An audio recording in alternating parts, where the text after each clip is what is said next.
기도하겠습니다. 사랑의 하나님, 오늘 하나님을 예배하는 가장 복된 자리에 우리를 불러주시니 감사합니다. 예수가 그리스도라는 복음과 믿음의 말씀만 선포하게 하옵소서. 복음이 우리 속에 깊이 각인 뿌리 체질되게 하옵소서. 예수님 이름으로 기도합니다. 아멘.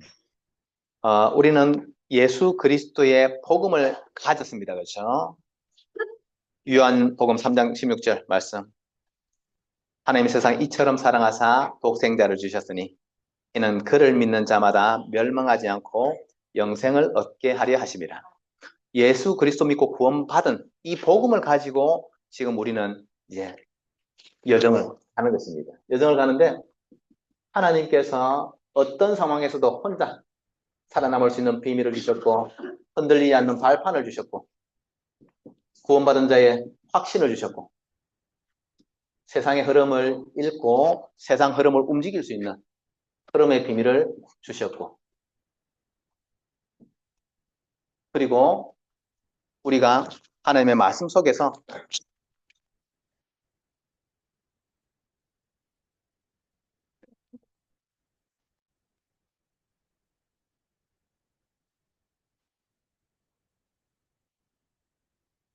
우리가 하나님의 말씀 속에서 평생에 응답받을 전도자의 삶에 대한 답을 이미 다 주셨습니다. 그래서 우리가 이 복음의 비밀을 가지고 이제는 모든 것을 살리는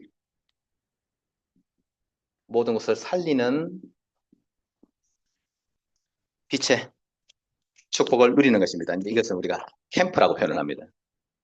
창세기 1장 2절에 보면은 땅이 하나님께서 그 천지 만물을 창조하셨는데 땅이 흑암, 혼돈, 공허 속에 있을 때에 창세기 1장 3절에 빛이 있으라 하시고 생명의 빛을 우리에게 주셨습니다.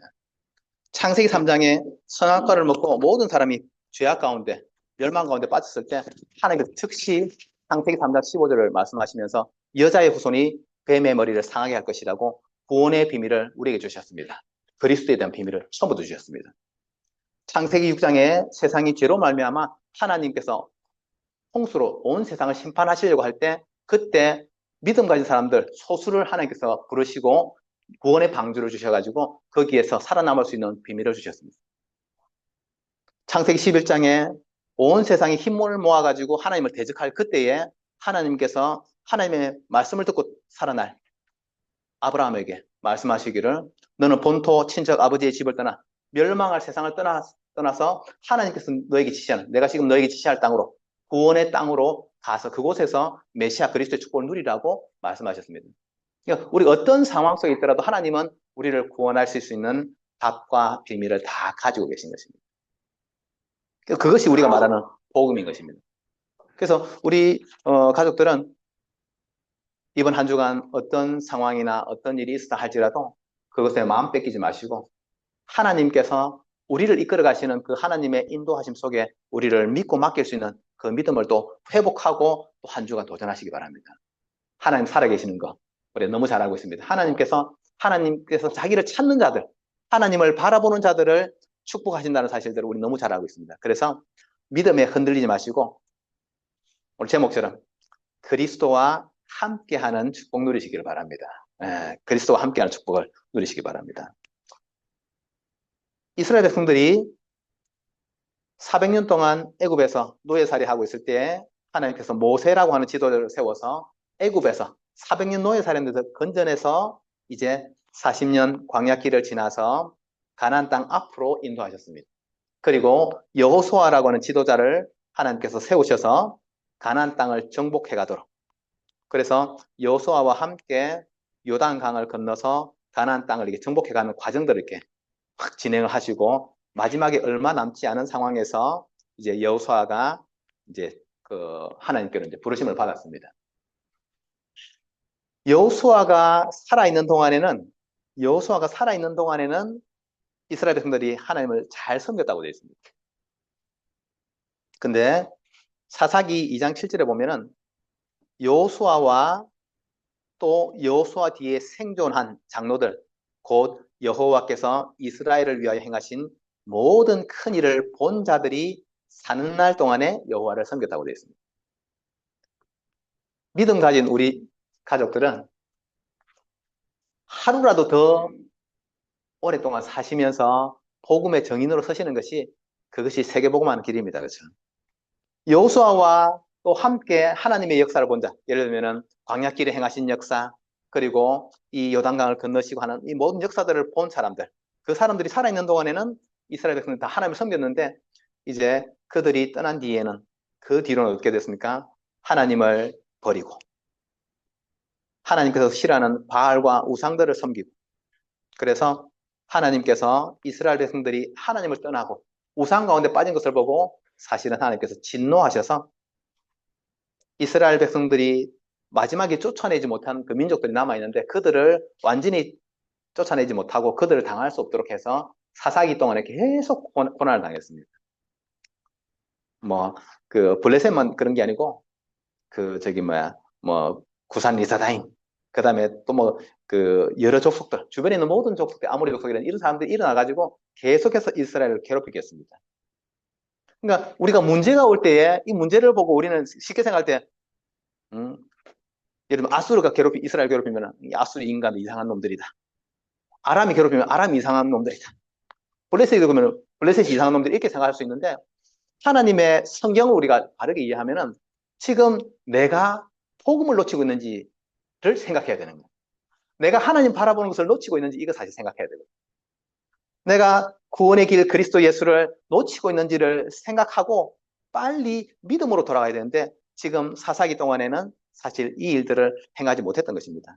어쩌다가 믿음이 좋은 사사가 나오면은 그때 믿음을 가졌다가 또 그 사사가 사라지고 나면은 또 이스라엘 백성들은 하나님을 섬기지 않는, 너무너무 어리석은 삶을 사사기 동안에 계속 반복했습니다. 이걸 누가 끝냈냐? 이것을 끝낸 사람이 사무엘입니다.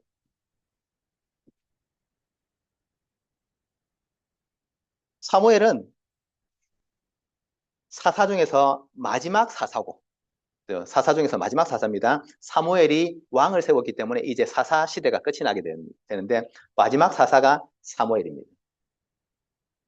이스라엘 백성들이 사사가 막 능력을 행하면은 하나님 조금 믿었다가 사사가 떠나면 이렇게 그냥 떠나버리고 이 잘못된 이 그 악순환의 믿음의 악순환의 굴레를 벗어난 사람이 누구냐면 벗어나게 한 사람이 이 사무엘인 것입니다.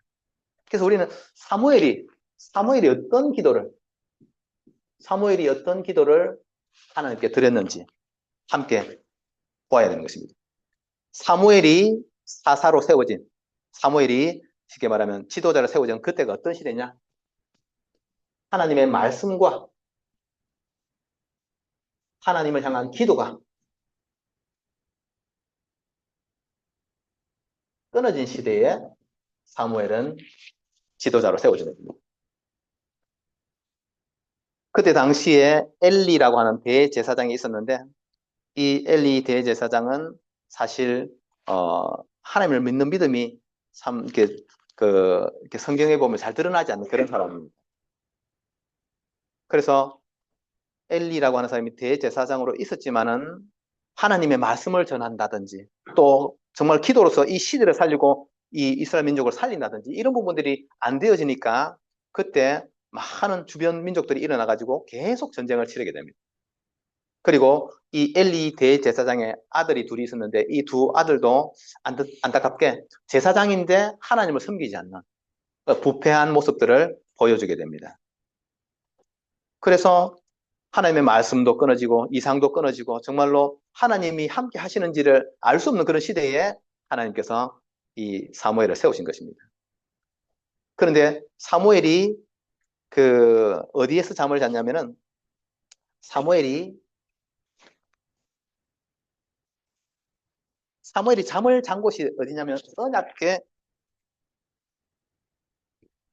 언약궤 옆에서 잠을 잤다고 했습니다.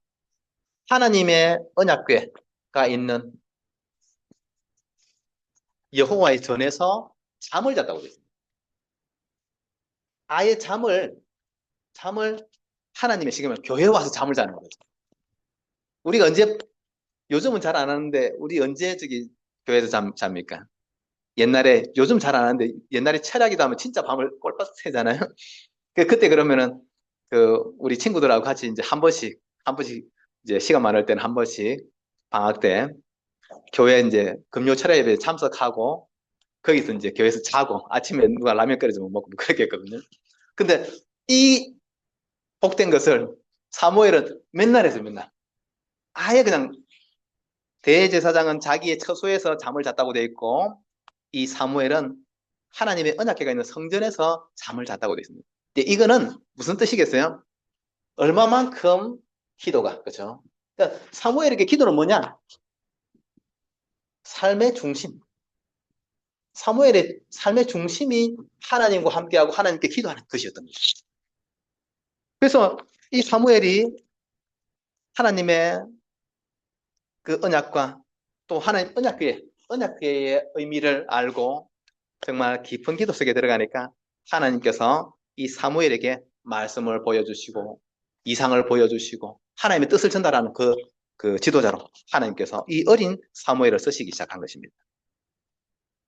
그래서 언약궤를 엘리 대제사장이 있던 그 시절에 언약궤가 그 블레셋에 뺏기는 일이 생깁니다. 왜 뺏기게 되냐면은 블레셋과 이스라엘이 전쟁이 생겼는데 이스라엘 백성들은 사실 하나님을 섬기지 않았거든요.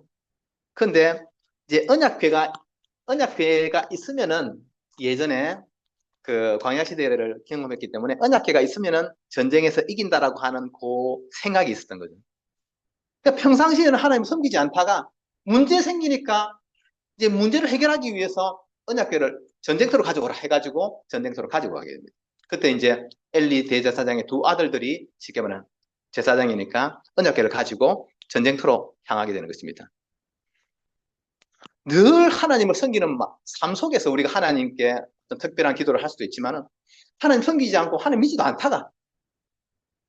않다가 어떤 사람들은 뭐 그런 사람 많잖아요. 하나님 믿지도 않으면서 뭐 문제 생기면은 하나님이 계신데 왜 이런 문제 생기냐? 아니 자기 하나님 믿지도 않으면서 똑같은 모습으로 이스라엘이 하나님 늘 섬기지도 않다가 전쟁에서 막 이스라엘 그 블레셋과 전쟁에서 막 밀리고 패하게 되니까 수천 명 죽었다고 하니까 언약궤를 가지고 그 전쟁터로 가자고 해서 갔는데 거기에서 전쟁터에서 이 언약궤를 빼앗기고 그리고 전쟁터로 이 언약궤를 가지고 갔던 엘리 제사장의 두 아들들은 전쟁에서 죽게 되고 그 소식을 들은 엘리 제사장은 쓰러져서 죽게 되고 이스라엘 백성들은 전쟁에서 패해서 도망가고 완전히 난리가 나버린 거죠.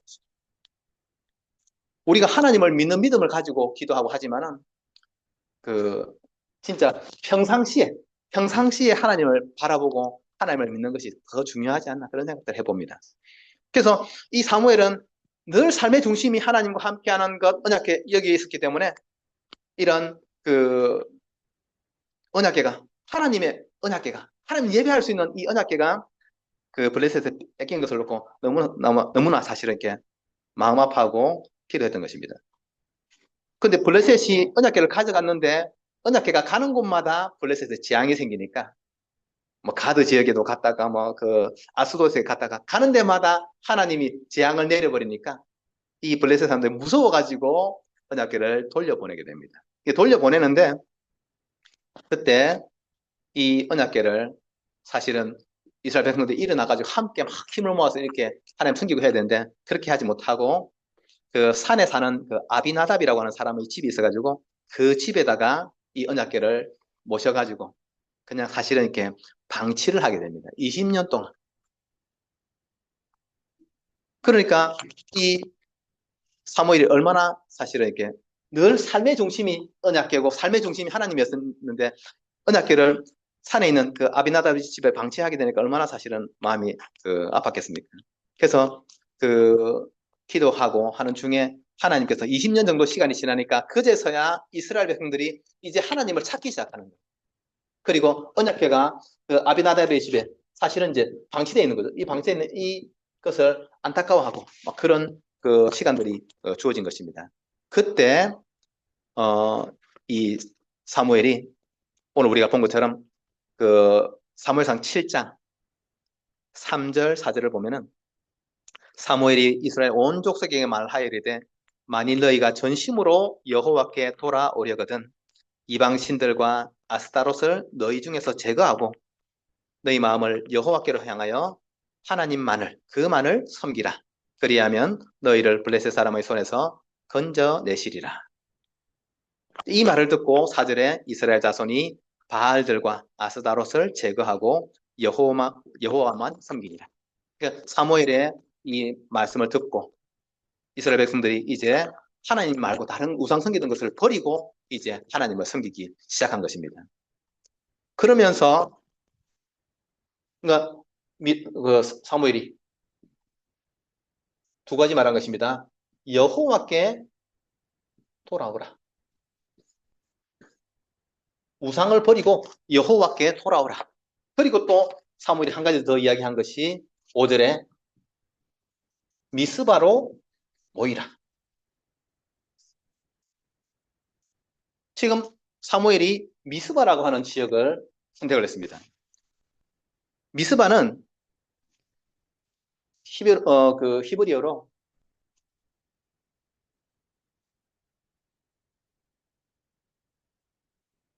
이렇게 했습니다. 이게 차파흐 이렇게 이제 읽거든요. 차파흐인데 앞에 미라고 하는 이 단어가 붙으면은 미차파흐 이렇게 되는데 이건 뭐냐면은 여기는 미라고 하는 것은 장소를 말합니다. 장소를 말하고 차파 하는 것은 하나님께서 살피신다 이런 뜻이거든요. 그러니까 미스바 미츠파 이렇게 읽으면은 이거는 하나님이 살피시는 장소라는 뜻이 되는 거죠. 사람의 모든 문제를 사람이 막 서로 이렇게 다툴 것이 아니고 하나님께서 살피시니까 하나님 앞에 다 내려놓자. 하나님 앞에 다 내놓고 우리가 하나님께 맡기자라고 하는 뜻이 사실은 미스바의 그 의미인 것입니다. 지금까지 우리가 이스라엘 백성들이 하나님 떠나서 우상 가운데 살았으니까 이제는 다 버리고 이제 여호와 하나님께 돌아오고 그리고 하나님께서 우리 모든 것을 살피시고 계시니까 우리가 그 하나님 앞에 나아가자라는 뜻으로 미스바의 모이라고 이렇게 말한 것입니다. 그래서 이 사무엘의 말을 듣고 이스라엘 백성들이 다 같이 미스바에 모였다. 성경에서 보면은 미스바에 모인 것을 성경 말하고 있습니다. 그래서 7장 5절에 사무엘이 이르되 온 이스라엘은 미스바로 모이라 내가 너희를 위하여 여호와께 기도하리라. 그래서 미스바에 모여서 온 이스라엘 백성들이 함께 하나님을 그러니까 이 다 같이 지금 합심기도 온 이스라엘이 함께 하나님께 기도하자고 지금 사무엘이 이스라엘 백성들에게 전달한 것입니다. 삶의 중심, 기도가 삶의 중심이었던 사무엘이 이제는 모든 이스라엘 백성들이 함께 하나님께로 돌아와서 마음을 모아서 함께 기도하자고 이 미스바 운동, 기도의 운동을 일으켰던 것입니다. 이 사무엘은 이 미스바 운동을 미스바에서 모였을 때 사무엘이 또 한 번 더 하나님의 복음에 대한 것을 설명하는 일이 생겼습니다. 온 이스라엘 백성들이 미스바에 다 모였다고 하니까 블레셋 사람들이 쳐들어오게 된 것입니다. 사무엘상 7장 7절 8절 우리가 아까 읽었죠. 이스라엘 자손이 미스바에 모였다 함을 듣고 블레셋 사람들이 듣고 그들의 방백들이 이스라엘을 치러 올라온지라. 그러니까 사실 그 사사기 내내 가장 이스라엘을 괴롭혔던 민족인 블레셋이거든요. 근데 이 블레셋 사람들이 쳐들어왔다고 하니까 또 이스라엘 백성들이 어떻게 됐습니까? 막 그들을 두려워하게 됐습니다. 그래서 블레셋 사람들을 두려워하여 이스라엘 자손이 사무엘에게 이르되 당신은 우리를 위하여 우리 하나님 여호와께 쉬지 말고 부르짖어 우리를 블레셋 사람의 손에서 구원하시게 하소서 하니 이스라엘 백성들이 두려우니까 이제 일단 이스라엘 백성들은 시키면 남자들은 전쟁을 하러 나가야 되는 것이고 그리고 그 사무엘에게는 우리를 위해서 기도해 달라고 이야기합니다. 이때 우리 아까 본 것처럼 사무엘이 어린 양, 젖 먹는 어린 양 하나를 취하여 온전한 번제를 드렸다고 했습니다. 이제 온전한 번제라고 표현하면 번제의 기준은 모세 오경입니다. 그 말씀 레위기서에 따라서 정확하게 어린 양을 죽여서 하나님께 번제를 드렸다는 것을 알 수 있습니다. 어린 양 하나를 취해가지고 온전한 번제를 드리고, 그리고 하나님께 기도할 때에, 그때에 하나님께서 이스라엘 백성들을 위해서 블레셋 사람을 이기게 하시는 그런 일들을 행하십니다. 사무엘상 7장 10절에서 11절에 보면은 사무엘이 번제를 드릴 때에 블레셋 사람이 이스라엘과 싸우려고 가까이 오매 그날에 여호와께서 블레셋 사람에게 큰 우레를 발하여 그들을 어지럽게 하시니, 우레라고 하는 게 이제 지금 말하면 전쟁이 나서 막 군인들 몰려오는데 거기다가 이제 벼락을 때려가지고 블레셋 사람들을 막 어지럽게 하시고, 그래서 전쟁에서 이스라엘에게 이기게 되는 것입니다. 11절에 이스라엘 사람들이 미스바에서 나가서 블레셋 사람들을 추격하여 백갈 아래에 이르기까지 쳤더라. 어린 양, 지금 사무엘은 기도 이전에 하나님께 어린 양을 잡아서 온전한 번제를 드렸다고 하는데, 이 번제를 드리는 시간에, 번제를 좀 드리고 있는 이 시간에 하나님께서 이스라엘을 위해서 지금은 벼락을 내려가지고 전쟁을 이기게 하셨다고 되어 있습니다. 우리가 번제, 항상 제가 말씀드리지만은 피제사입니다. 어린 양, 예수 그리스도를 상징하는 예수 그리스도의 십자가를 상징하는 것이고, 이것은 예수 그리스도로 말미암는 구원을 하나님께서 우리에게 말씀하시는 것입니다. 그래서 예수 그리스도를 믿고 우리가 그 이름으로 나아갈 때에 하나님께서 원수를 이기는, 이스라엘 그토록 괴롭혔던 블레셋 군대들을 이기도록 하나님께서 원수를 이기는 응답을 주셨음을 볼 수 있습니다. 그리고 7장 13절 14절에 보면은 여호와의 손이 사무엘이 사는 날 동안에 블레셋 사람을 막으시며, 지금 이긴 정도가 아니고 하나님의 손이 블레셋을 막으셨다고 되어 있습니다. 그러니까 블레셋 사람들은 뭔지는 모르는데 하나님의 손이 블레셋을 막으니까 블레셋이 이스라엘을 괴롭히지 못하게. 여러분, 우리가 복음을 붙잡을 때 사단이 뭔지 모르는데 사단이 흑암이 꺾여지고 무너지는 그 일들이 일어난다는 사실을 믿으시기 바랍니다. 우리가 예수 그리스도 언약 붙잡고 있는 이 시간에 우리가 와서 모여서 예배하는데 인생을 괴롭히고 사람들을 제일 곤란하게 만들고 힘들게 하는 이 사단마귀 흑암 세력들이 다 꺾이는 일이 실제로 일어나는 것입니다. 그걸 믿을 때에 하나님은 그 믿음에 응답하시는 것입니다. 그렇죠? 그래서 예배하는 시간은 사실 가장 축복된 시간이라고 우리는 알 수 있는 것입니다. 우리가 예배하고 하나님을 바라보는, 지금 여호와께 돌아와라. 지금까지 이스라엘 백성들이 하나님 섬기지 않고 우상 섬기고 귀신 섬기고 막 이상한 거 섬기고 했는데, 이제 그 모든 우상들을 버리고 여호와께 돌아와서 하나님께 온전한 번제를 드리는 시간에 하나님께서 벼락을 내려가지고 벼락을 치게 하셔가지고 이 원수 블레셋 사람들을 막으시고, 그리고 그들은 알지 못하는데, 왜 그런지는 모르는데 하나님의 손이 정말로 블레셋을 막아지, 지금까지 엄청난 오랜 시간 동안 사실은 이 블레셋에, 심지어 사사시대 때 블레셋이 몇십 년 동안 이스라엘을 다스리고, 우리나라는 지금 36년 일제 식민지인데 막 잊어버릴 수가 없잖아요. 그런데 이스라엘이 블레셋 사람들의 손에 몇십 년 동안 쉽게 말하면 식민지가 되고 막 그런 일들이 계속 일어났었습니다. 전쟁은 말할 것도 없고요. 그래서 우리가 하나님 바라보는 언약, 예수 그리스도의 십자가와 그의 부활을 우리가 믿고 하나님을 바라볼 때 하나님께서 원수를 이기게 하시고, 그리고 하나님께서 우리에게 평안을 주십니다. 전쟁이 그치니까 사실 평안이 올 수밖에 없는 거죠. 사무엘상 7장 14절에 블레셋 사람들이 이스라엘에게서 빼앗았던 성읍이 에그론부터 가드까지 이스라엘에게 회복되니 이스라엘이 그 사방 지역을 블레셋 사람들의 손에서 도로 찾았고, 빼앗겼던 땅을 다시 도로 찾았고, 또 이스라엘과 아모리 사람 사이에 평화가 있었더라. 블레셋이 쳐들어오지 못하도록 하나님의 손이 막으시고, 그리고 빼앗겼던 땅을 다시 찾게 하시고, 그리고 지금 역사하셔가지고 이스라엘 사람들에게 참 평안을 주시는 응답을 누리는 것입니다. 복음 붙잡으시기 바랍니다. 우리 마음속에 어떤 번민이나 어떤 고민이 있다 할지라도 이제 절에 가면은 막 108배 하면서 이렇게 108번뇌를 쏟아내는 것 같은데 뭐 잘 모르지만 108번뇌를 쏟아내기 위해서 그렇게 막 108배를 하고 그렇게 한다고 하는 것 같은데 어 그거는 자기 착각인 것이고 하나님이 우리에게 주셔야만 참 평안에 있는 줄 믿습니다. 그렇죠? 예수 그리스도 언약 붙잡을 때에 사람을 어지럽게 하고 사람을 괴롭히는 모든 사단마귀가 꺾이기 때문에 이런 마음속에 있는 근심, 염려, 불안 이것도 예수 그리스도 이름을 꺾이기 때문에 참 평안에 우리가 그래서 그런 응답을 우리가 자꾸 누리는 것입니다. 그리고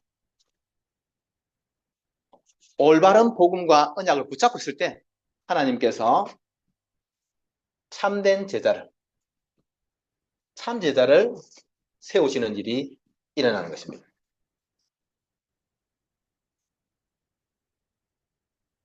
미스바 운동 이후에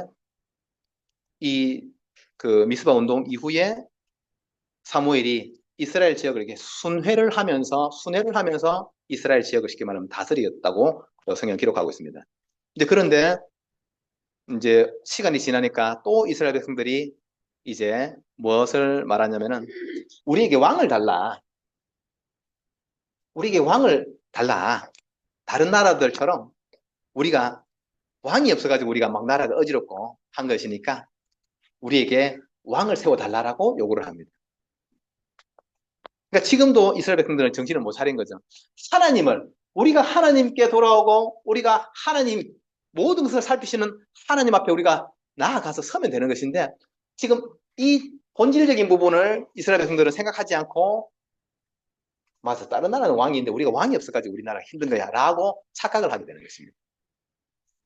하나님께서 사사를 세워서 다스릴 때도 사사가 올바른 믿음 딱 가지고 가면은 이스라엘 백성들이 회복되고 했었는데 이스라엘 백성들은 그렇다고 하면은 사사를 통해서 역사하시는 하나님을 바라봐야 되는데 그건 안 되는 거예요. 그러니까 사사로는 안 되고 왕이 있으면 될 거라고 해서 왕을 달라고 해서 사실은 이 사무엘 시대 때 왕을 세움으로써 사사 시대는 끝이 나게 되는 것입니다. 근데 이 올바른 복음을 가지고 있는 사무엘이 세운 참된 왕이 누구냐? 그가 바로 다윗입니다. 다윗은 어려서부터 정말 하나님 사랑하는 그 마음이 넘쳤던 것을 성경은 우리에게 기록을 하고 있습니다. 그래서 사무엘이 사무엘상 16장에 보면은 사무엘상 16장 1절에서 13절 여기에 쉽게 말하면은 그때 당시에 사울이라고 하는 왕이 있었는데 이 사울 왕이 하나님을 섬기지 않고 하나님 앞에 설 수 없으니까 이제 하나님께서 사울 왕을 패하시고 새롭게 왕을 세우는데 그때 하나님께서 다윗이라고 하는 인물, 다윗을 사실 소년이죠. 소년 다윗을 왕으로 세우시게 됩니다. 그래서 이 사무엘상 12절, 13절에 보면은 사무엘상 16장 12절, 13절에 보면은 사람을 보내어 다윗을 데려오매 그의 빛이 붉고 눈이 빼어나고 얼굴이 아름답더라. 여호와께서 이르시되 이가 크니 일어나 기름을 부으라 하시는지라. 사무엘이 기름 뿔병을 가져다가 그의 형제 중에서 그에게 부었더니 이날 이후로 다윗이 여호와의 영에게 크게 감동되니라. 그러니까 하나님께서 지명하신 이 다윗을 왕으로 세웠을 때에 그때 지금 이 시간부터 왕으로 세우는 그 시간부터 다윗은 하나님의 성령으로 충만해지고 그리고 모든 일들을 하나님의 뜻대로 행하게 되는 것입니다. 그러니까 참 제자가 어떤 제자냐? 참 제자란 하나님의 성전을 지금 아비나답의 집에 20년 동안 방치되어 있었던 언약궤가 지금 방치되어 있는 상태 그대로 있습니다. 그런데 이 하나님의 언약궤를 모실 성전을 지을 자가 참된 제자인 것입니다. 성전, 이것은 하나님의 복음을 실제로 회복할 자, 복음 붙잡은 자가 사실상 제자인 것입니다. 하나님께서 이 사무엘을 통해서 하나님을 너무너무 사랑하고 하나님의 언약궤, 하나님과 함께하는 비밀 언약궤, 그리고 그 말은 예수 그리스도를 말하는 겁니다. 언약궤 옆에 잤다고 하는 것은 이 언약궤는 죄와 사망에서 저주의 소리를 건져내시는 것이고 언약궤는 하나님을 만나는 곳이고 그리고 하나님의 축복을 누리고 모든 어둠, 저주, 재앙, 그리고 원수를 다 꺾어내는 그 자리인 것입니다. 그래서 이 언약궤가 상징하는 것은 뭐냐? 예수 그리스도. 언약궤는 예수 그리스도를 상징하는 것입니다. 그래서 이 언약궤 옆에서 잠을 잤다. 사무엘에게 얼마만큼 그리스도에 대한 언약이 사무치게 붙잡았는지를 알 수 있는 것입니다. 똑같은 이 사무엘의 제자라고 할 수 있는 것이 다윗도 똑같이 하나님의 언약궤에 대한 마음이 차고 넘쳤던 것입니다. 나중에 그 아비나답의 집에서 성전을 이렇게 그 언약궤를 옮겨서 이제 성전을 그 성전 여호와의 성, 죄송합니다. 다윗이 있는 왕궁이 있는 그곳으로 옮길 때에 다윗이 너무 기뻐서 춤을 췄다고 되어 있습니다. 아니 왕이 체면이 있지, 왕이 체면이 있지, 어떻게 너무 가볍잖아요. 사실 뭐 춤을 어떻게 막 춤을 췄는지 뭐 브레이크 댄스를 췄는지 모르겠지만은 어쨌든 그 언약궤가 다윗 성으로 들어올 때에 다윗이 너무 기뻐가지고 춤을 추면서 하나님을 찬양했다고 되어 있습니다. 다윗 속에도 사무치는 것이 무엇입니까? 예수 그리스도가 사무치는 거예요. 얼마만큼 사무쳤냐? 하나님이 다윗의 후손 가운데서 예수 그리스도를 세울 만큼 다윗은 예수 그리스도가 사무치는 거예요. 여러분들 다른 거 말고 우리 대관계 우리 가족들은 다른 거 말고 예수 그리스도로 사무치시기 바랍니다. 사무엘이 잠을 집에 가서 자야지. 잠을 얼마나 사모했는지 언약궤 있는 성전에서. 우리는 어쩌다가 이제 그냥 심심하니까 또 뭐 재미삼아서 이렇게 또 뭐 하나님 좋아하니까 이제 그것도 있지만 어쩌다가 한 번씩 이렇게 철야 예배 이제 그 참석했던 건데 날마다 언약궤 곁에서 잠을 잘 만큼 하나님의 언약 그리스도를 사모하는 것. 이것이 사무엘의 사실은 기도였습니다. 그만큼 이 사무엘의 복음도 또한 마찬가지죠. 그래서 이 복음을 이어받은 제자 다윗이 왕으로 세워져서 그러니까 그 전까지만 해도 어땠습니까? 다윗이 왕으로 세워지고 나서 여러분 한번 이제 사무엘상 한번 읽어보시기 바랍니다. 그 다윗이 왕으로 세워지고 나서 그리고 이스라엘 전체 그 통일된 이스라엘의 왕으로 세워지고 나서 그 주변에 지금까지 사사기 동안에 이스라엘을 괴롭혔던 모든 민족을 찾아가가지고 다 깨부순 일을 행했습니다. 한번 찾아보시기 바랍니다. 나라들 다 굴복시키고 쉽게 말하면 괴롭힌 족속을 찾아가지고 다 부숴버리고 그리고 그들한테서 이러면 조공을 받거나 이렇게 이제 바뀌는 거죠. 하나님께서 언약을 사랑하는 다윗이 왕으로 되니까 하나님께서 너무너무 축복하시는 거예요. 주변 나라들 다 그냥 부숴버리고 나라를 이스라엘 백성들을 정말로 그야말로 평화를 누릴 수 있도록 그렇게 축복하셨습니다. 우리 가족들에게 우리 대학교 가족들에게 예수 그리스도 복음 때문에 우리 언약 붙잡을 때에 그 역사가 똑같이 일어나시기를 축복합니다. 그래서 이 사무엘의 기도와 사무엘의 복음이 참된 제자 다윗에게 전달되어져서 이스라엘은 통일왕국을 이루어서 아주 강한 나라가 되었습니다. 그래서 다윗 이후에 그다음에 솔로몬이 왕으로 있을 때에도 나라는 굉장히 튼튼하게 그리고 역사적으로 이제 역사적으로 이렇게 자료들을 이렇게 볼 때에 솔로몬이 왕으로 있는 동안에 중개무역을 통해서 굉장한 이익을 나라에 벌어들였다. 이렇게 역사는 그렇게 기록을 하고 있습니다. 그래서 이 하나님의 복음을 사랑하는 자, 또 그리스도 예수 복음과 함께하는 자에게 하나님께서 이런 축복을 누리게 하시는 것입니다. 그런데 이 사무엘은 사실은 아픈 손가락이 있습니다. 사무엘의 눈물. 사무엘의 아픈 손가락은 뭐냐? 누구냐? 사울 왕이에요. 사울. 하나님께서 이스라엘 백성들이 왕을 달라고 할 때 처음 세운 왕이 누구냐면 사울 왕입니다. 하나님께서 원하셔서 하나님께서 지명하셔가지고 그래서 사울이라고 하는 이 청년을 하나님께서 사무엘이 왕으로 세워서 사울이 1대 왕이 되었습니다. 근데 하나님께서 원하시는 건 무엇입니까? 사무엘이 사울 왕을 왕으로 세우고 나서 무엇을 말했냐면은 사무엘상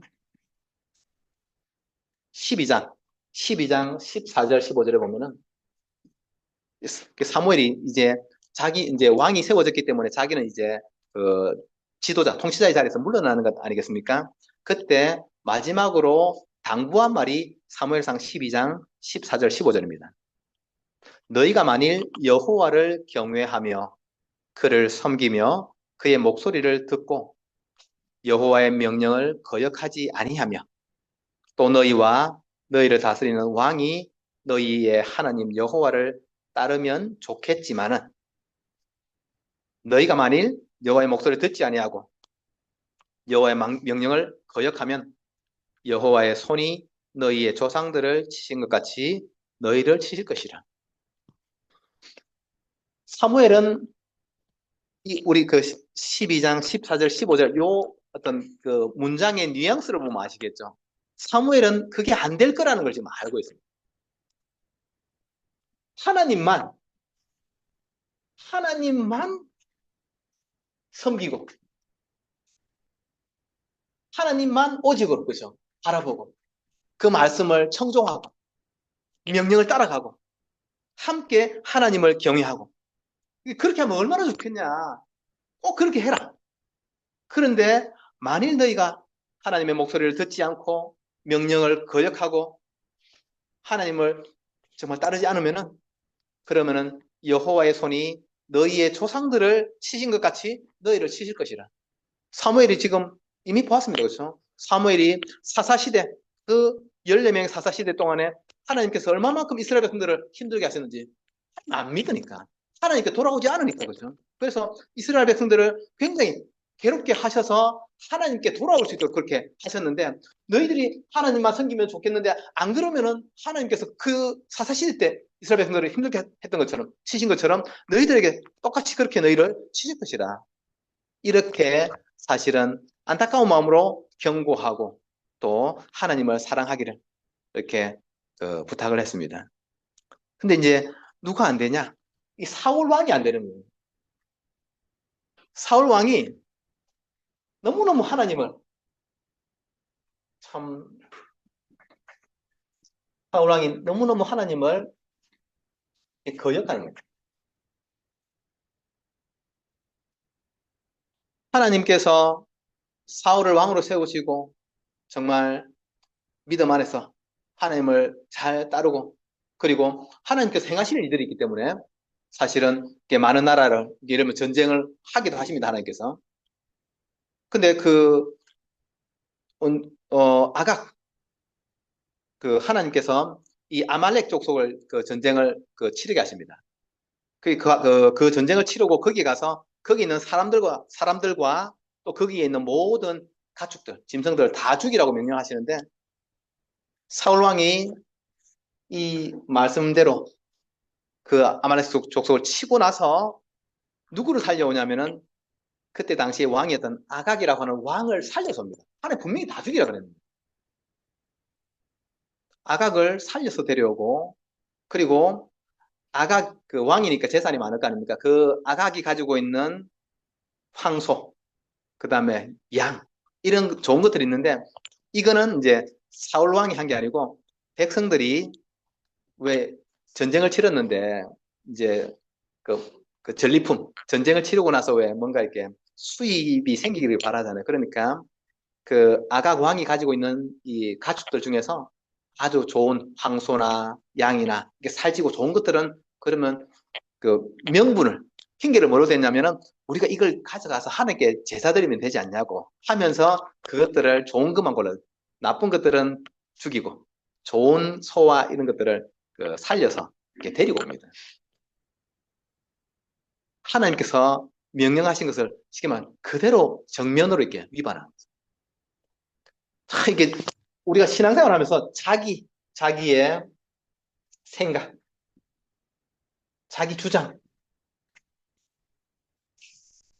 참 이런 것들이 굉장히 하나님 섬기는데 많은 지장이 있다는 것들을 우리는 생각하지 않을 수가 없습니다.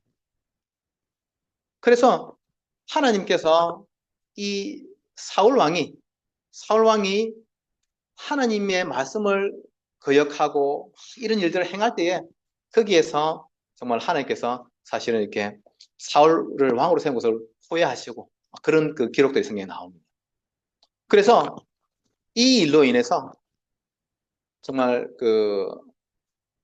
하나님께서 사울을 왕의 자리에서 이렇게 패하시고 그리고 다윗을 왕으로 세운 게 요 16장 사건이죠.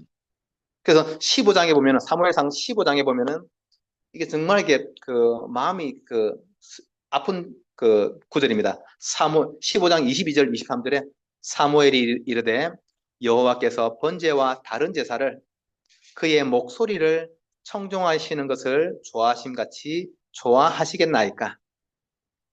순종하는 것이 제사 드리는 것보다 낫고 하나님 말씀을 듣는 것이 순양의 기름보다 나으니 하나님을 거역하는 것은 점치는 죄와 같고 하나님 앞에서 완고한 것, 고집 피우는 것, 그것은 살아있는 우상에게 절하는 죄와 같습니다. 여러분, 하나님 말씀을 거역하는 것이 점치러 가는 죄하고 똑같아요. 하나님의 말씀을 내 생각, 내 주장 가지고 고집 피우는 것이 살아있는 우상에게 절하는 것처럼 하나님께서 죄악으로 여기신다는 것입니다. 여러분, 우리는 어떻게 되겠습니까? 하나님을 믿고 하나님 앞에 서시고 말씀을 청종하시고 하나님께서 명령하시는 대로 따라가시기 바랍니다. 그렇죠? 하나님께 순종하는 게 가장 믿음 좋은 사람들입니다. 지금 뭐라고 합니까? 제사를 드리는 것보다 하나님 말씀을 듣는 것을 더 하나님 기뻐하신다. 그렇죠? 그러니 이 사울 왕은 하나님의 말씀을 듣고 따라가는 이게 안 되는 거예요. 너무너무 안 되는 거예요, 사실. 그러니까 사울 왕은 이 사무엘상 이게 기록을 보면은 사울 왕은 살아있는 동안에 굉장한 두려움에 잡혀 있어요. 하나님을 섬기지 않고 여러분 복음을 잡지 않으면은 우리 속에 찾아오는 두려움, 불안, 염려 이게 끝이 안 나는 것입니다. 그래서 예수 그리스도 안 믿는 거는 정말로 굉장한 고통과 염려, 막 마음에 있는 불안함 이런 것들을 불러들이는 어떤 잘못된 것입니다. 오늘 뭐 랩넌트 예배 때 제가 이야기하겠지만은 여러분 기억하시기 바랍니다. 예수 그리스도 안 믿는 모든 사람은 반드시 멸망합니다. 이것은 성경이 우리에게 말하는 것입니다. 예수 그리스도를 믿지 않는 모든 사람은 반드시 멸망합니다. 내 주변에 예수 안 믿는 사람들 잘 사는 사람 많은데요. 여러분 이 땅에서 잘 살았다 쳐도 어디요? 죽어서 영원한 멸망 지옥으로 가야 되는 것입니다. 그렇죠? 예수 그리스도 믿지 않는 것은 굉장한 심판이 이미 와 있는 것이고 피할 길이 없는 것입니다. 하나님께 돌아오시고 하나님이 살피시는 그 장소 앞에 나하고 어디입니까? 예배의 자리를 오시기 바랍니다.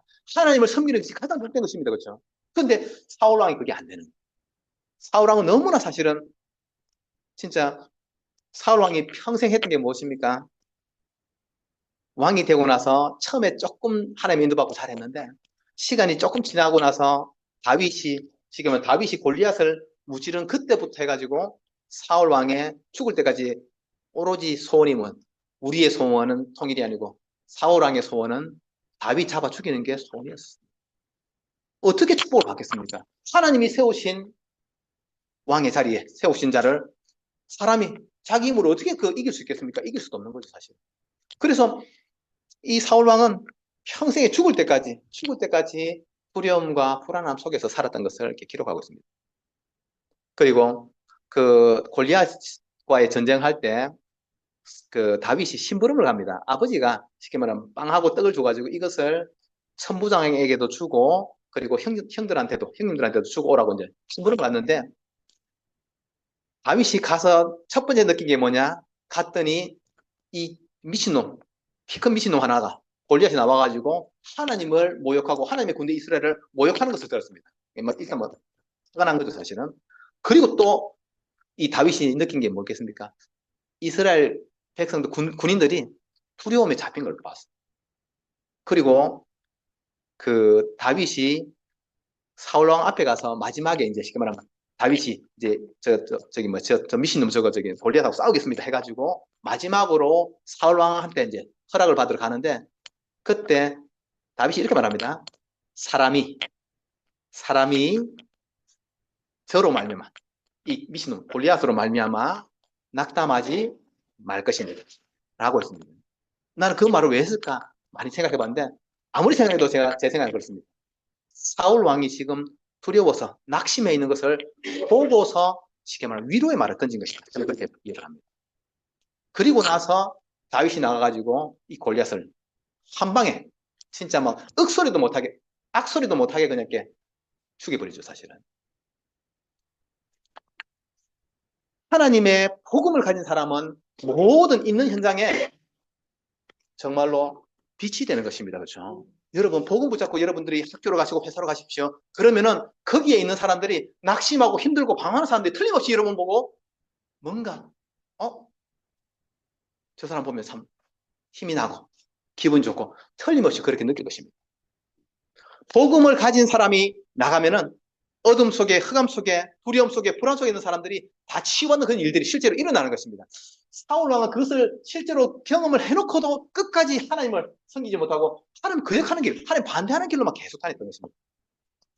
그래서 사무엘상 15장 35절에 보면은 사무엘이 죽는 날까지 사울을 다시 가서 보지 아니하였으니 이는 그가 사울을 위하여 슬퍼함이었고 여호와께서는 사울을 이스라엘 왕으로 삼으신 것을 후회하셨더라. 이 사무엘 선지자가 죽을 때까지 눈물로서 사울 왕을 슬퍼했다고 기록하고 있습니다. 여러분 전도 왜 합니까? 우리가 왜 전도합니까? 물론 이제 목사님이 자꾸 하라고 하니까 뭐 하시는 분이 있을지 모르겠는데 사실 우리가 어때요? 이 사무엘의 눈물은 전도의 가장 확실한 동기입니다. 그렇죠? 복음 떠나 있는 사람이 멸망 속에 있는 것을 우리가 알기 때문에 복음 잘 안 하는 거죠. 또 앞으로 어떤 재앙이 닥칠지 모르기 때문에 미리 그것을 막을 수 있도록 복음을 전하는 것입니다. 우리 주변에 복음을 알지 못하는 사람들이 얼마나 많은 힘들게 살아가는지 물론 쟤는 예수 안 믿는데 나보다 훨씬 잘 사는 것 같아 이런 사람도 있겠지만은 그건 어쩔 수 없는데 그래도 하나님 떠난 사람들은 반드시 심판을 당하게 돼 있고 반드시 멸망하게 돼 있습니다. 그래서 이 복음을 지금 전해야 되는 겁니다. 여러분 우리가 눈에 보여지는 겉으로 나타난 그것만 보지 마시고 그 사람 속에 있는 영적 상태에 대한 것들을 정말로 보시고 도우시기 바랍니다. 복음 전하는 것이 그 사람을 살릴 수 있는 가장 확실한 길이고 방법인 것입니다. 어둠 속에 정말 방황하고 있는 많은 사람들에게 어떻게 복음 전하겠습니까? 그냥 대단한 말을 할 수도 있지만은 너도 예수님 한번 믿어봐라. 진심으로, 그렇죠? 너도 예수님 한번 믿어봐. 라고 하는 이 한마디 말이라도 꼭 전달해가지고 정말로 예수 믿는 것이 이 땅 가운데 하나님이 주신 구원의 길 예수 그리스도에 대한 것들을 한 번이라도 그 사람이 생각해 볼 수 있도록 그렇게 이 사무엘의 눈물과 같이 우리가 참된 전도하는 그런 시간들 누리시기를 바랍니다. 혹시 주변에 그런 말할 것 없이 내 자녀나 내 손주들이 있다고 하면 그런 뭐 애가 타게 전해야 될 것이고요. 그래서 오늘 사무엘의 기도는 무엇이냐? 삶의 중심이 하나님과 함께하는 그리스도와 함께하는 것이었습니다. 사무엘의 복음은 무엇입니까? 우리를 위해서 죽으시고 부활하실 예수 그리스도의 십자가 그것이 사무엘의 복음이었습니다. 사무엘의 전도는 무엇입니까? 하나님을 거역하고 하나님께 돌아오지 못하는 이 안타까운 사람들을 불쌍히 여기고 그들에게 정말로 심정으로 말씀을 전하는 이것이 사무엘의 전도였습니다. 우리 대형학교 가족들이 한 분도 빠짐없이 정말로 내가 가지고 있는, 내가 누리는 복음에 대한 것들을 가지고 기도와 또 복음과 그리고 전도로서 내가 있는 현장과 내가 만나는 모든 사람을 살리고자 이렇게 기도하신다고 하면은 하나님께서 우리 가족들을 쓰셔서 하나님의 구원의 역사를 이루실 것입니다. 그래서 한 사람의 기도, 오늘 우리는 보았습니다. 사무엘 한 사람의 기도로 말미암아 지금까지 주변 나라들에게, 주변 민족들에게 고통당하던 이스라엘이 통일된 왕국을 이루게 되었고, 그리고 사무엘 한 명의 기도로 말미암아 모든 나라 살리는 일들이 실제로 일어났습니다. 그러면은 우리 가족들이 이번 한 주가 나의 기도로 내 가정 가문을 살리고 나라와 세계 살리는 그런 축복을 누리겠다. 그렇게 마음을 잡수시기 바랍니다. 도저히 나는 그것까지 못하겠다 싶으신 분이 계시면은 사무엘 대신에 사무엘의 어머니인 한나가 우리 자녀가 하나님의 뜻을 이루는 자녀 되게 해달라고 했던 그 기도, 한나의 기도를 드리시기 바랍니다. 그래서 우리 자녀들 또 손주들 주신 분들이 많이 계시는데 우리 자녀와 손주들이 정말로 하나님 복음 때문에 쓰임받는 그런 복된 하나님 가장 기뻐하시는 자녀 될 수 있도록 그렇게 기도 누리시기 바랍니다. 우리 말씀 생각하면서 함께 기도하겠습니다. 사랑의 하나님, 우리에게 오늘도 하나님의 역사가 함께하여 주시기를 간절히 소망합니다. 정말 한 사람 사무엘의 기도로 말미암아 이스라엘 백성들이 수없이 오랜 방황의 시간을 거치고 하나님과 함께하는 축복을 또 모든 사람 살리는 축복을 누리게 되었던 것을 하나님 우리가 보았으니 우리 온 가족들이 하나님께 소와 같은 영광을 돌리는 가족이 되게 하시고 하나님께서 우리의 기도를 통해서 정말로 하나님 떠나 하나님을 거역하고 있는 어리석은 길을 가고 있는 많은 사람들을 살릴 수 있도록 주님께서 역사해 주옵소서. 정말 사무엘 같은 참된 기도의 사람이 이루어질 수 있도록 참된 복음의 사람이 우리 대왕께서 계속 일어나서 정말로 하나님의 복음을 3천 나라 5천 종교까지 전달할 수 있도록 주님께서 역사 축복 허락해 주옵소서. 오늘도 주 예수 그리스도의 이름으로 우리 온 가족들에게 힘과 능력 더하여 주시고 하나님의 말씀이 우리 안에 깊이 각인 뿌리 체질되어져서 정말 복음의 빛을 발하는 캠프의 인생이 될 수 있도록 주님께서 역사해 주옵소서. 감사를 드리며 우리 주 예수 그리스도 이름으로 기도하옵나이다. 아멘. 우리 찬송가 428장 찬양 드리며 준비한 예물 하나님께 드리겠습니다.